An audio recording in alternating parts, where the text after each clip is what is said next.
ذکرى تنفع المؤمنین صدق اللہ العظیم۔ حضرات گرامی، بزرگان محترم، اسٹیج پر تشریف فرما حضرات علماء کرام، پردہ نشی ماں اور بہنوں، اس سرزمین کے ایک ایک فرد، آپ حضرات یقیناً قابل مبارکباد ہیں کہ اس ٹھنڈی رات میں دین کی مناسبت سے جو یہ مجلس بلائی گئی، آپ حضرات نے عشاء کے بعد سے بلکہ مغرب کے بعد سے لے کر کے ابھی تک پوری دل جمی سکون و اطمینان کے ساتھ دین کی باتیں سماعت کر رہے ہیں۔ حضرات علماء کرام نے مختلف پہلوؤں پر گفتگو کی ہے اور آپ کو پیغامات دینے کی اور ماں اور بہنوں تک پہنچانے کی کوشش کی ہے۔ جب میں آیا تو اسی وقت میری ملاقات آپ کے گاؤں کے اہم ذمہ دار جناب بھائی محمد عطا اللہ صاحب سے ہوئی۔ میں نے ان سے مختصر گاؤں کے بارے میں پوچھ گچھ کی کہ اس گاؤں کا کیا حال ہے، تو انہوں نے بتایا تقریباً کہ 150 چولہوں پر یہ آبادی مشتمل ہے اور یہاں کے لوگ الحمدللہ مل جل کر کے زندگی گزارتے ہیں۔ آپ نے اپنی بستی کا آئینہ حضرات علماء کرام کے بیانات میں آپ کو دیکھنا ہے، اور اس جلسے سے ہم نے کیا فائدہ اٹھایا اس پر مل جل کر کے بیٹھ کر اپنے گاؤں کی ترقی کے بارے میں، اپنے علاقے کی ترقی کے بارے میں سوچنا ہے۔ ورنہ اگر جلسہ بلایا جائے، لاکھوں روپیہ خرچ کر دیا جائے، لیکن عملی طور پر گاؤں کی ترقی کے لیے اگر کوئی کوشش نہ کی جائے تو یہ خرچ کرنا بیکار ہو جائے گا۔ اس لیے آپ ذمہ داران حضرات، بلکہ گاؤں کے ایک ایک فرد، ایک ایک ایمان والے سے یہ درخواست ہے کہ جو علماء کرام نے پیغامات دیے ہیں ان پیغامات پر عمل کرنے کی کوشش کریں اور اپنے گاؤں کے بارے میں، سماج کے بارے میں، علاقے کے بارے میں، بلکہ اس سے بڑھ کر امت اور ملت کے بارے میں سوچیں۔ ایک بات ذہن میں رہے کہ جو درخت پر پھل ہوتا ہے اسی پر پتھر مارے جاتے ہیں، اسی پر ڈھیلے مارے جاتے ہیں، اور جو درخت پر پتھر نہیں ہوتا ہے اس پر پتھر نہیں پھینکے جاتے ہیں۔ تو تمام مذاہب میں جو ہمارا مذہب اسلام ہے، جو سچا ہے، پکا ہے، جنت تک لے جانے والا مذہب ہے، اس مذہب پر ہر ایک کی غلط نگاہ اٹھ رہی ہے، ایمان پر، ایمان والوں پر۔ ایسے موقع پر سب سے پہلی ذمہ داری ہم ایمان والوں کی یہ ہے کہ اپنے ایمان کو مضبوط کریں اور مستحکم کریں، خود بھی ایمان پر برقرار رہیں اور اپنے گھر کی ماں اور بہنوں کو بھی ایمان کے بارے میں تلقین کرتے رہیں کہ یہاں ایسے رہے کہ ویسے رہیں، وہاں دیکھنا ہے کہ کیسے رہیں۔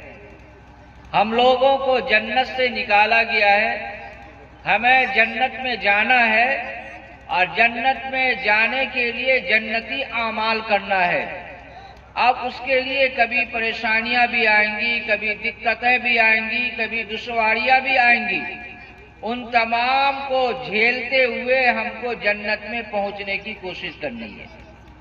اگر ایمان والا ذرہ برابر بھی ایمان لے کر کے جائے گا تو ایک نہ ایک دن انشاءاللہ وہ جنت کے اندر داخل ہو کر کے رہے گا۔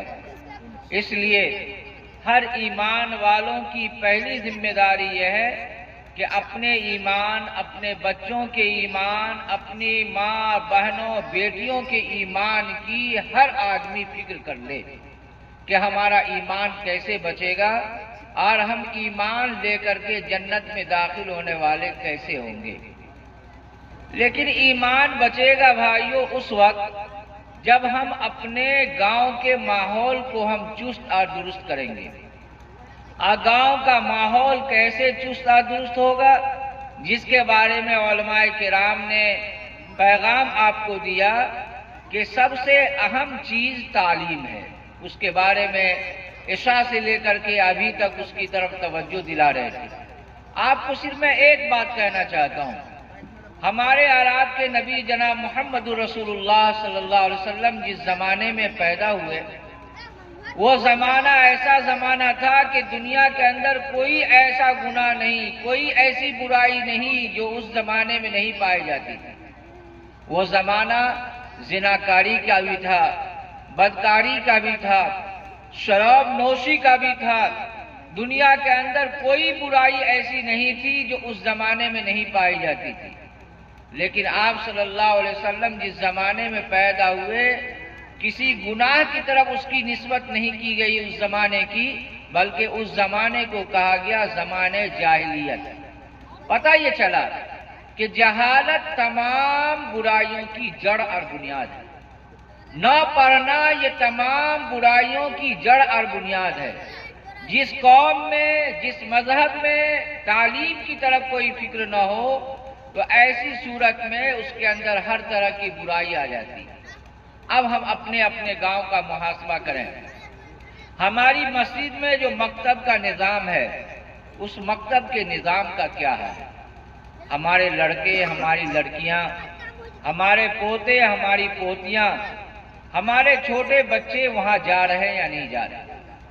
اللہ کے فضل و کرم سے اس ملک کے اندر جو اللہ تبارک تعالیٰ نے اردو زبان ہمیں عنایت فرمایا ہے، عربی زبان کے بعد سب سے زیادہ مذہبی کتابیں اگر کسی زبان میں ہے تو وہ اردو زبان میں۔ یہ اردو زبان میں ہماری مذہبی کتابیں جتنی ہیں، عربی زبان کے بعد دوسرے نمبر پر ہے۔ ہم اردو زبان کے بارے میں کتنی خدمت انجام دے رہے ہیں؟ عربی اپنے بچوں کو قرآن کریم، دینیات کی تعلیم دے رہے ہیں یا نہیں دے رہے؟ ہم اور آپ اچھے کانوینٹ میں، اچھے انگلش میڈیم اسکول میں ہم اور آپ اپنے بچیوں کو پڑھا رہے ہیں، یقیناً پڑھانا چاہیے، لیکن اس سے بڑھ کر ہماری یہ فکر ہونی چاہیے کہ ہماری مذہبی کتابوں سے ہماری نسل کیسے فائدہ اٹھائے، اس کے لیے فکر کرنی ہے۔ اور اس کے لیے فکر کی سب سے پہلی چیز یہ ہے کہ آپ کے گاؤں میں جو دینی مکتب کا نظام ہے اس کو مضبوط کیجیے۔ اور مضبوط کیسے ہوگا؟ پڑھانے والے بھی پوری دلجمی سے پڑھائیں، اور جو گارجین حضرات ہیں پوری دلجمی سے اپنے بچوں اور اپنی بچیوں کو بھیجیں تاکہ وہ قرآن بھی پڑھیں اور اردو زبان بھی پڑھیں، تاکہ مذہبی کتابوں سے ان کی واقفیت ہو۔ اس لیے سب سے پہلی ذمہ داری آپ حضرات کے اوپر میں یہ دے رہا ہوں،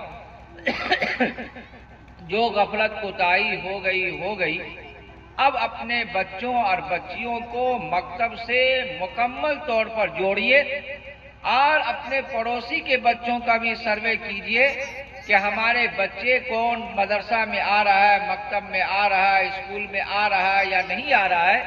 ہر کوئی سروے کرے۔ گاؤں کا ذمہ دار صرف اپنے بچے اگر پٹنہ میں جا کر کے پڑھ لیں، اچھی تعلیم حاصل کر لیں تو اس سے معاشرے کی اصلاح نہیں ہوگی۔ معاشرے کی اصلاح اس وقت ہوگی جب ہماری قوم اور ہمارے ماننے والے یا غیروں کے ماننے والے بچے بھی تعلیم سے آراستہ ہو۔ اس لیے سب سے پہلا پیغام جو جلسے کا خلاصہ ہے وہ یہی ہے کہ اپنے دینی مکتب کو مضبوط کیجیے، ہر اعتبار سے اس کو مضبوط کرنے کی کوشش کیجیے۔ دوسرا کام یہ کرنا ہے گاؤں کی ترقی کے لیے کہ اگر گاؤں میں کوئی آپس میں کوئی رنجش ہو، کوئی مقدمہ بازی ہو، کوئی مقدمہ چل رہا ہو، کوئی کیس چل رہا ہو، خاص زمینی معاملہ ہو یا مار پیٹ کا معاملہ ہو، تو اس بات کی یہ کوشش کیجیے کہ اس بستی کا کوئی کیس تھانہ میں، کورٹ کچہری میں جانے نہ پائے۔ اگر آپ نے جلسہ سے اگر فائدہ اٹھایا تو دوسرا فائدہ یہ اٹھائیے کہ ہمارا پیسہ، ہمارا روپیہ کورٹ کچہری میں برباد نہ ہونے پائے، بلکہ ہمارا پیسہ، ہماری دولت امت اور ملت کی خیرخواہی میں لگے، ہمارے بچوں کی تعلیم پر لگے، ہمارے جو دینی مکاتب، مدارس اور مساجد ہے اس پر لگے، اور خود اپنے بچوں کو بنانے اور سنوارنے میں لگے، ورنہ ہماری دولت کا ایک وافر مقدار اچھی خاصی دولت ہماری برباد ہو رہی ہے ناجائز مقدمات کے اندر. اس لیے مل جل کر اگر آپس میں کوئی لڑائی جھگڑا کا کوئی معاملہ ہو تو اس کو ہم تمام کے تمام لوگ مل جل کر کے حل کرنے کی کوشش کریں. تیسری بات، مسجد کی زمین ہو یا عیدگاہ کی زمین ہو یا قبرستان کی زمین ہو، حالات کا تقاضا یہ ہے کہ ہم ان تمام کے کاغذات کو درست کر لیں، آپسی جھگڑے میں نہ پڑیں. یہ سیکریٹری کا معاملہ، یہ متولی کا معاملہ، یہ صدر کا معاملہ، اس کے چکر میں نہ پڑیں، بلکہ حالات کے گمبھیر ہونے سے پہلے ہر بستی والے کی ذمہ داری یہ ہے کہ اپنی مسجد، اپنی عیدگاہ، اپنی قبرستان کی جو اوقاف کی زمینیں ہیں ان کے کاغذات کو چست درست کر لیا جائے. اگر اس کے اندر کوئی کمی رہ گئی ہے تو اس کمی کو وقت آنے سے پہلے دور کر دیا جائے. اس کے لیے ہمارے اکابر کی نیندیں حرام ہو چکی ہے، مدارس والوں کی نیندیں حرام ہو چکی ہے کہ اس ملک میں ہم اپنی اوقاف کی زمینیں جو سینکڑوں بلکہ ہزاروں نہیں بلکہ لاکھوں ایکڑ کی تعداد میں ہماری اوقاف کی زمینیں ہیں، اس کی حفاظت کیسے ہوگی، اس کے لیے کوششیں جاری ہیں. ہم اپنے اپنے محلے، اپنے اپنے گاؤں کے اعتبار سے بھی اس کی تیاری کر لیں کہ ہم اس سلسلے میں کیا تیاری کر رہے ہیں. بھائیوں، بزرگوں اور دوستوں، آپ حضرات نے جس محبت سے علماء کرام کو یہاں بلایا ہے، آپ نے دعوت دی ہے، یقیناً یہ تاریخ ساز اجلاس ہے. ایسے موقع پر ہمارے شعراء نے، ہمارے مقررین حضرات نے جو پیغام دیے ان تمام پیغام کو دل میں جگہ دیجیے اور اس پر عمل کرنے کی کوشش کیجیے. اور میں نے آخر میں خلاصے کے طور پر 3 چیزوں کی طرف میں نے رہنمائی کی ہے. پہلی چیز یہ کہ اپنے اپنے گاؤں کے تعلیمی مراکز کا حال دیکھیے کیا ہے. دوسری چیز، آپس میں کوئی مقدمہ بازی ہو تو اس کو ختم کیجیے. اور تیسری چیز میں نے یہ بتلائی کہ اگر جو ہماری اوقاف کی زمینیں ہیں، خواہ وہ مسجد کی شکل میں ہو یا عیدگاہ کی شکل میں ہو یا قبرستان کی شکل میں ہو، اس کے کاغذات کو چست اور درست کیجیے.